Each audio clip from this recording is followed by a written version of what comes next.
Aloha! Welcome to the Live Ukulele podcast. If you're just joining for the first time, welcome. On this podcast, we talk all about the different aspects of playing the ukulele, kind of from a more philosophical and mental aspect side of music. And if you're a returning listener, welcome back. Glad to have you. My name is Brad Bordessa. This is the Live Ukulele podcast. And in this episode, I want to talk about navigating genres and how you might adapt certain things to a different sound that is provided by a genre. A lot of times we get stuck thinking that a certain song needs to be played in a very specific manner according to the genre that maybe it came from originally. But you don't, and you can get a lot of inspiration by trying things and borrowing things from other styles of music. And so we'll play a few examples and get you kind of into my head and what I think about when I'm looking for that inspiration across genres. Before we begin, though, I want to invite you folks to join me on May 25th for my third live Zoom workshop, live on Zoom.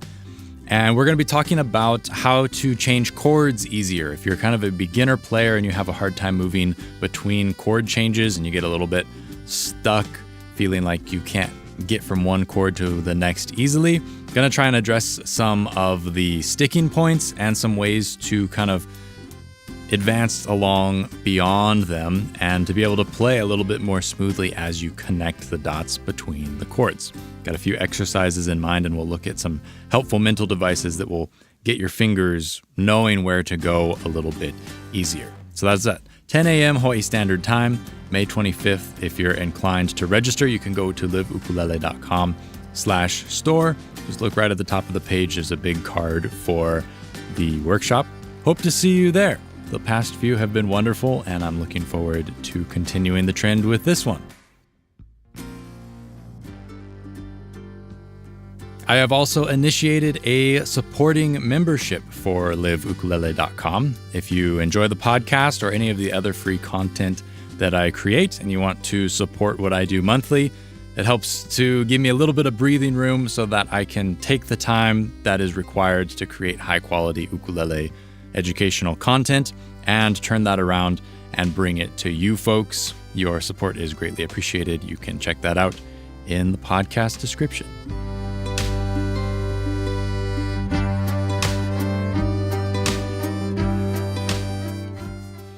So talking about genres in music, usually you have a very specific sound that comes to mind. Like pop music is what you tend to hear on the radio, or rock music is what you tend to hear when there's more like distorted guitars and banging drums. And blues music is more what you imagine when there's more of a soulful sound and kind of maybe that from that downtrodden lifestyle where sad things have happened to you in the past. You know, super gross generalizations all around there. But each genre has a sound. And that's a really wonderful thing because it allows people to go towards a style of music that they connect with most, that they like the sound of. And you can kind of sink your roots into that style of music, and that can maybe be your home base for music. It's kind of a sound and a place that you return to when you're interpreting other songs or things that might occur outside of that genre. Because if you only stay within one genre, you're limited to a host of songs. However large it might be, you're still limited to only things that are inside that genre already because the arranger or the composer or the performer put them in that place, right? A genre is kind of a conscious choice where you choose, like, I have this song, I wrote this song, here are the chords, here's the melody, here's how I want to present it. Maybe I'm a country artist and that's what I'm comfortable with, so it just kind of comes out country. But if you gave the same song to maybe a hip hop artist, they would take it and completely reinvent the whole thing, and it would be a totally different approach to the same song. And that's a wonderful thing. There's nothing wrong with that. But when the song is delivered to wider audiences on the radio or on a CD or whatever it might be these days, it tends to have kind of a set genre that it has landed in, and that's how we know it as the consumer of that music. Like Bohemian Rhapsody is sort of that rock pop 80s sound. Boom. That's the genre, is like what it is, what it's created as. And whether it spans genres or not, doesn't really matter because that's how it was presented as a recording. What it is what it is. That's the bottom line. But there are many things that you can borrow from other genres to change the song as you present it, right? A lot of times with covers, we try and recreate things perfectly. I know I did this a ton when I was getting started, and I don't worry about it so much anymore because I've learned that trying to cover a song exactly as you know it, exactly as you've heard it, is kind of a recipe for failure and disappointment. Because you're never going to get there. You're not the artist. You don't have their sound. You maybe don't live in the genre that they live in. You don't have the backing band that they have. You don't have the production that they have. There's so many things along the way that get a commercial song to the point where you're hearing it. You can't possibly hope to recreate all those things unless you're a really amazing musician who has a deep understanding of the studio realm where you could record all that yourself and layer all the parts and recreate, like literally recreate the entire production. But for the average person, that's not very realistic. And what a better approach will be, what you'll learn more from, is to take the song and reinvent it in your own style. And a lot of times what that style will be, it's an amalgamation of all the different genres and sounds that you like. They kind of all meet in the middle and they kind of swirl around in this melting pot.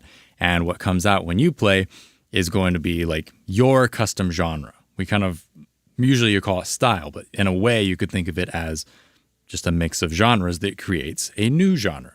You know, if you go to Home Depot and you watch the paint guy mix a new kind of paint, he puts a little bit of this color and a little bit of this color.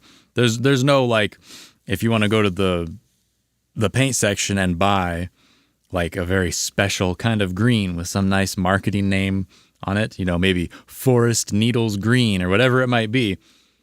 There's not Forest Needles Green pre-made in a can waiting for you. Somebody has to measure out the paint to put that exact recipe together to create the Forest Needle Green as it's seen on the little card. Music's kind of the same. You have all these different ingredients that happen in different amounts in different players, and what comes out is their signature sound. But a lot of it at the heart is kind of comes down to the genre. You can think of it, if you really zoom out, that might be the way to look at it.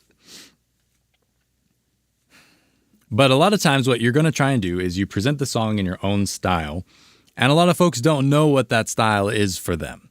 And so what you're going to do at first is you're going to kind of poke around in the dark. You're going to take that stab here, stab there, see what sticks, see what you like.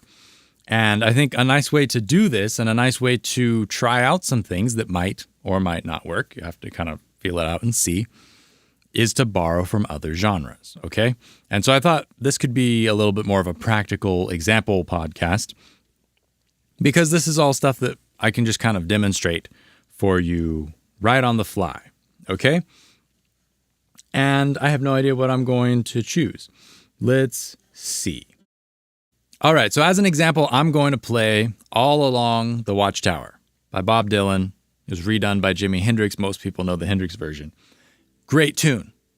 But it is put together there and presented Bob Dylan and Jimi Hendrix. Those are two incredibly signature sounds in two very distinct kind of genre sounds. And trying to play it just like that, especially on the ukulele, it's going to be tricky. You're going to have a really hard time with that. But let's just borrow from the Hendrix version because that's the one I'm familiar with. And I'm going to maybe take the song through a couple of different genres and see if we can imagine some different reinventions of the song, like how we could change it and make it more representative of a different genre as opposed to kind of the rock version that maybe we know. So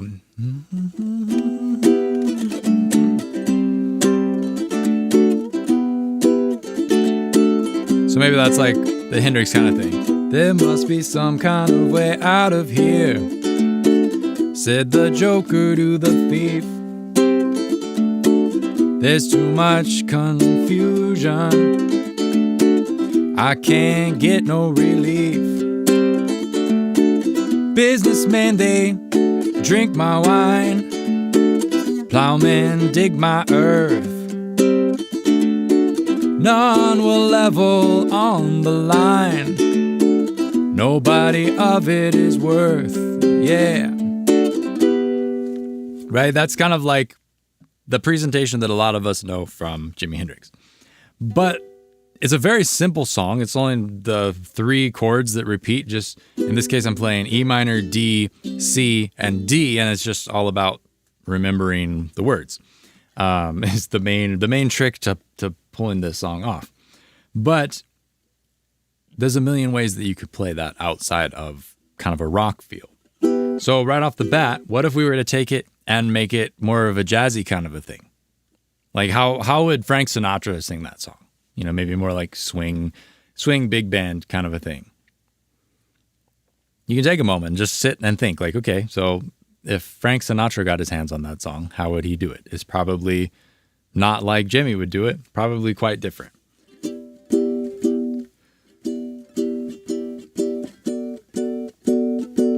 So first thing I'm going to think is like, okay, so what changes with a jazz version? What would be like an obvious thing to change the color of the tune? And I'm thinking right away like, okay, so maybe I'm going to use some more decorated chord shapes.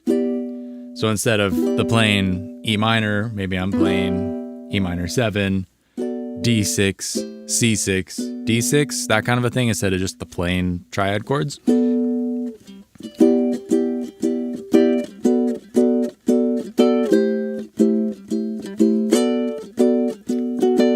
There must be some kind of way out of here, said the joker to the thief.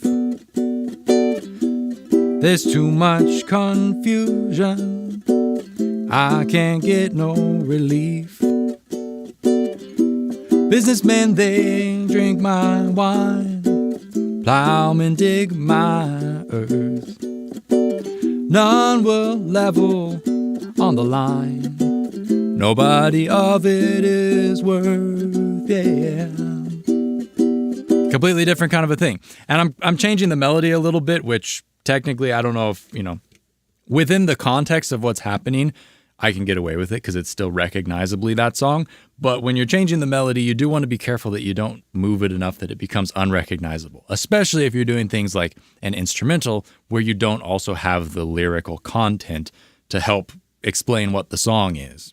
Right? In this case, it has very iconic lyrics with a very iconic picture to go with them.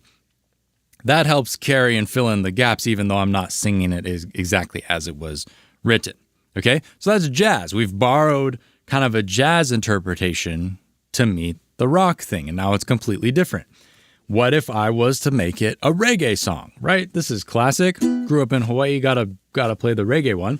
So what you're going to end up doing is, okay, so you're probably going to go back to the bare triad chords. You're definitely going to play closed chords so you can get the kind of the bap bap skank rhythm sound going. But basically it's going to be kind of the same sort of thing, probably.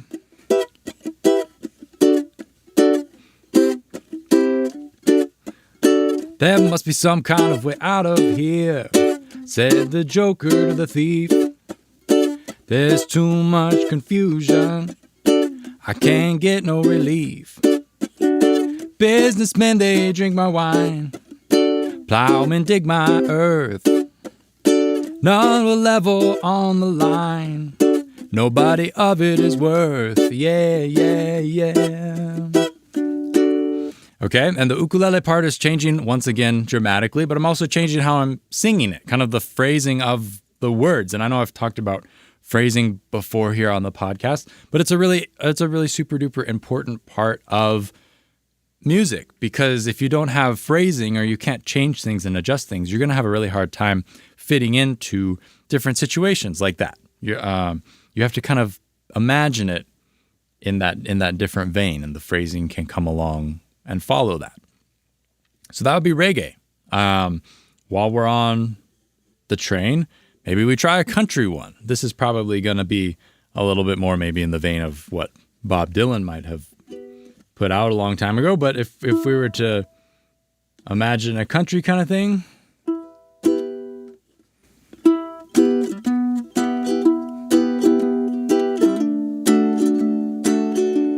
maybe like a Johnny Cash And we'll kind of maybe halftime it, slow it down. There must be some kind of way out of here, said the joker to the thief. There's too much confusion, I can't get no relief. Businessmen, they drink my wine, plowmen dig my earth. None will level on the line, nobody of it is worth.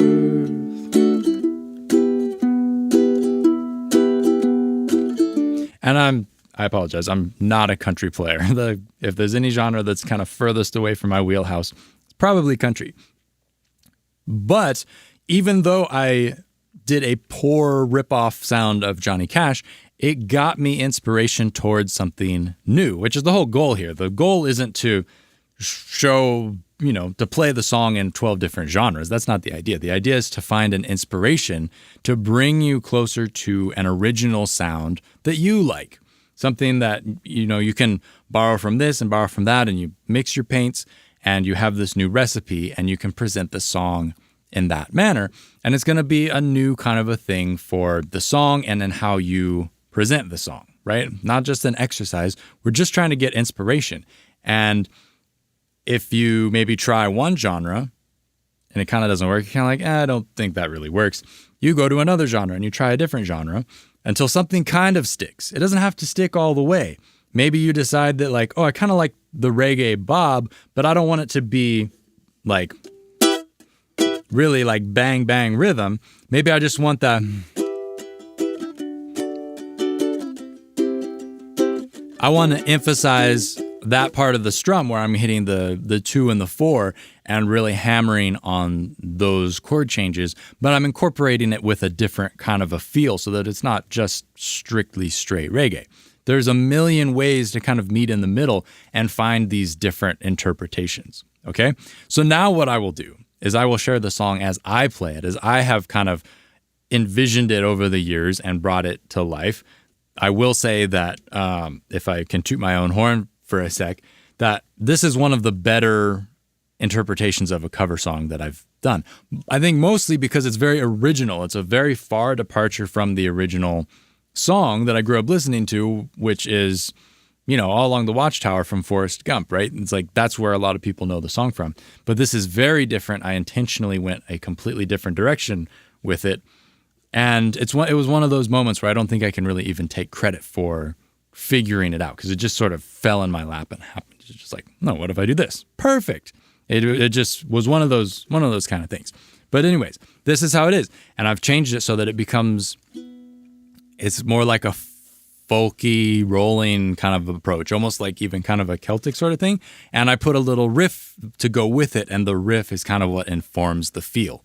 And sometimes you'll do that. Sometimes you will have your own take on a part or even create a whole new instrumental part, usually, the instrumental part, and it really adds to how you can interpret the song. And that kind of becomes the song, right? And a lot of times great covers will do that. And they'll take the original vision of a song, but it'll add something on top. It'll be a little bit more because they added a new part to the song, and that new part can kind of inform what's happening. All right, so here's All Along the Watchtower as I play it usually.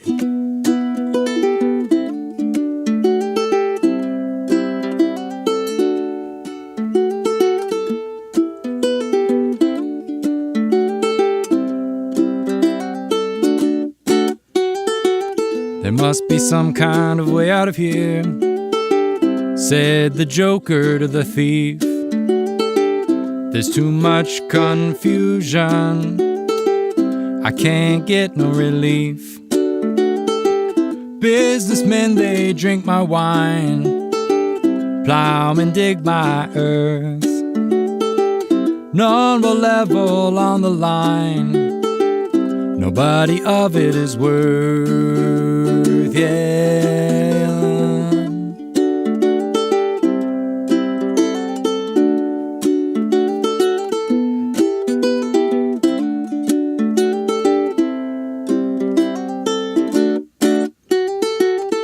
reason to get excited. The thief he kindly spoke. There are many here among us who feel that life is but a joke. But you and I, we've been through that. This is not our fate. So let us not talk falsely now. The hour's getting late.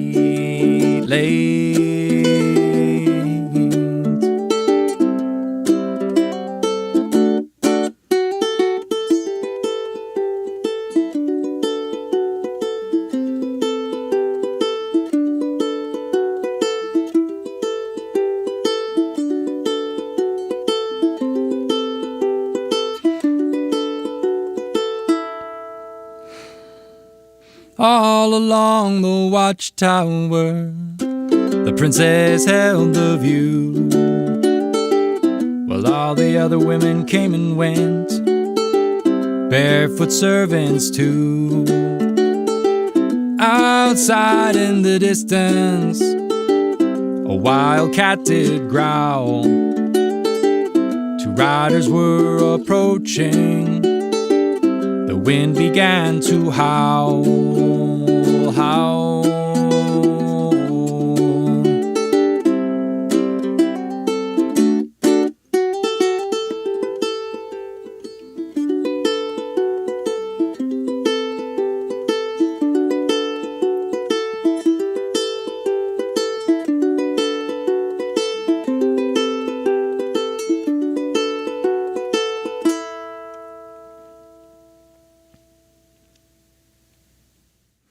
And I think that original interpretation has really enabled me to lean into that song over the years and to feel more comfortable playing it than if I was trying to just directly rip off Hendrix or Bob Dylan. By having that kind of curveball approach to the song, it feels, instead of being like just a straight cover, it feels a lot more comfortable to play and to present, and that when I do play it, that I can authentically bring that to my set, to my playing, and it just really helps, I think, with the ability for me to be able to present it and feel comfortable doing so. And I think that that's something that a lot of people miss when they go and they play a song on their ukulele, is they try and play it just like the stock performance that they're used to hearing on the recording. And when they can't match that, then all the anxiety kind of comes in and the insecurities, like, oh, but it doesn't sound like Iz, it doesn't sound like Jake, it doesn't sound like so-and-so. And I think a lot of times the kind of that downside of taking a song for face value, at face value, and playing it, it becomes really apparent what the shortcomings are of that when you try and play a song, because it's just like a hollow imitation of itself. And you're never going to play it as good as what's on the CD. You're just not. That's just a fact of music. And if you try and do that, I think you're always going to end up being disappointed. You're always going to struggle to match that, to capture it and to feel like you're capturing it. It's not necessarily about playing the song, playing that specific performance style. It's about you feeling like you're playing something that is musical and musically interesting. And I think that really original takes on songs, original reinterpretations can really help with that. So next time you're playing through a song, you're learning maybe a new song, think of how you can bring a new genre to the song, to kind of reinvent it for your own repertoire, so that when you take that song and when you play that song, there's going to be a certain amount of, okay, I'm learning the song, I'm learning it like the recording that I'm used to hearing. I'm learning it like that so that I can play it like that as best I can. But then after that stage, once you know the song, there's kind of a second layer where you're going to separate kind of the more artistic people from just the people who are following along and kind of copying. There's nothing wrong with that, but it's definitely a divergence for sure. I think it's going to be a lot more rewarding if you can add that second layer and go, okay, what can I do to this to make it more my own, more of my own kind of presentation style? What can I do to tweak the genre so it sounds more appropriate the way that I play it? those are all questions to ask yourself. And then you know, take an unknown amount of time and kind of workshop it and figure out how it is that you're going to actually play this song. A lot of this stuff doesn't happen overnight. I know with my band Kingside, at Kingside 808, you can check us out. I play ukulele in the band, obviously. But with that band, we've been playing together for so long. We've been playing some of these songs for going on 10 years, kind of. I don't even remember how the original recording goes because it's just kind of like what we do with the song. We've changed things. We've adjusted things. We know the song so well that we can just say like, hey, what if we do this in this part? Or what if we go here instead of that? Or what if we change the solo? So instead of the solo being here, the solo goes over here and we change things around and we move things. What if we did that? And because we're not working off of a specific recording, we're working off of our memory and we're working off of how we know the song, I think we're able to go further and we push it even further off of the beaten path. And by the time, you know, a number of years go by, it's not even hardly, it's recognizable because it's like, it's the song, but the way we play it and the instrumentation that we use and the styles that we borrow from, the genres that we kind of tweak things and push things towards, with 4 different diverse backgrounds in the band, we have that really kind of original take. And I think that if you were to ask us, we could point out songs that we feel are covers that are less original and covers that are more original. And I bet, you know, 95% of the time, we would choose the one that feels more authentic to us, that we have adjusted and changed over the years, that feels like instead of it being a cover of a song, it's a Kingside cover of a song. We have made it our own, kind of put our own stamp on it, so that when we do play it, we can believe in it a little bit more. It's like it's our thing as much as it is that other artist's thing that we're borrowing from, right? We joke, we play Love Song by The Cure, and we always joke like, okay, this is our cover of a cover of a cover kind of a thing, because it's come way down the line. A lot of people have played that song. And it's true that we're covering someone else's rendition, so it's already removed. And I think that in a way, you can almost cover yourself. You learn the song, be able to play the song, and then you cover yourself playing the song, if that makes sense, so that you remove yourself one more time from the original performance, so that it becomes that much more original, and you can really adjust things to make it your own. And I think that really helps build fulfillment in music. And it, for me at least, one of the most important things is that it allows me to really believe in the song and to perform it more confidently, as opposed to, oh, do I sound like Jimi Hendrix? Oh, do I sound like Bob Dylan? Am I playing it like them? Like, there's none of that anxiety, because it's just like, this is my own thing. No one's ever expecting it to sound like this. So I'm already kind of like way off. I'm off the hook. There's like no one's comparing me. They're like, oh, I think I recognize that song. It's like, it's all along the Watchtower, but gee, I never heard anybody play it like this before.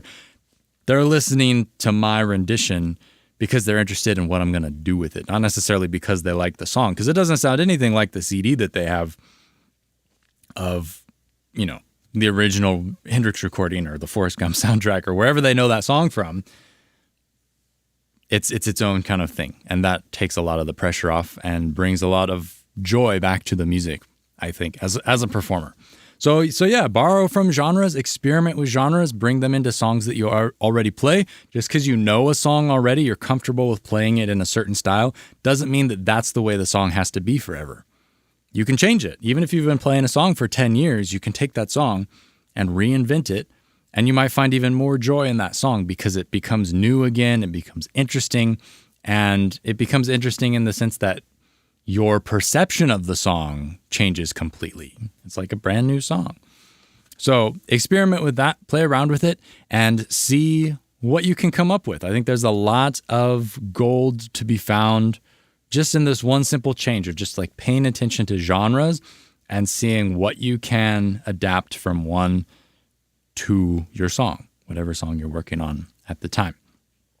If you need help, go on Wikipedia and say, list of music genres, and there will be more than you ever knew existed, and you can close your eyes and pick something. And even if you don't want to know what it is, imagine what it could sound like, and then try and play to that style. And even if it's not something you like, it's a good musical practice, and you might uncover something that you do like. Because when you do finally settle on something with a song, a style of presentation that you like, it doesn't have to fit in any sort of box. All you're doing is you're just borrowing all of this information that can help create something new. But the new thing doesn't have to feed back into what was borrowed from. It can just be its own new thing. It can be an original new genre, an original new mixture of this much blue paint, this much green paint, this much red paint, and then boom, you have a brand new color that you can put some sort of marketing paint name on. Except it's a song.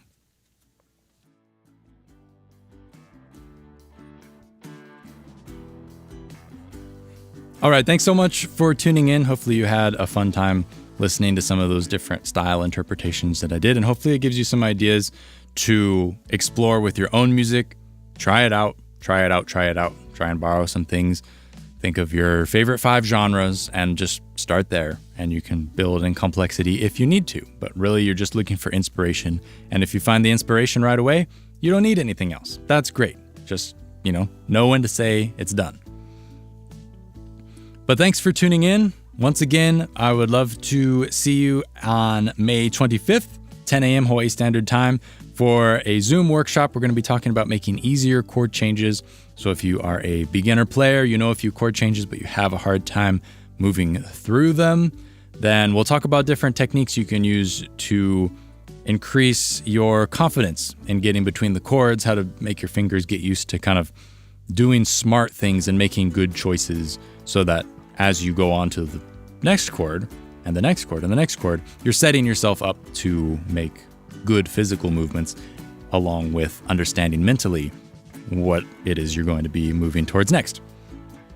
And if you want to become a supporting member of the Live Ukulele podcast and LivUkulele.com, you can check the link in the description below the podcast, or you can go to the lessons page, the articles page on LivUkulele.com, and there should be a little banner up top that says Become a Supporting Member.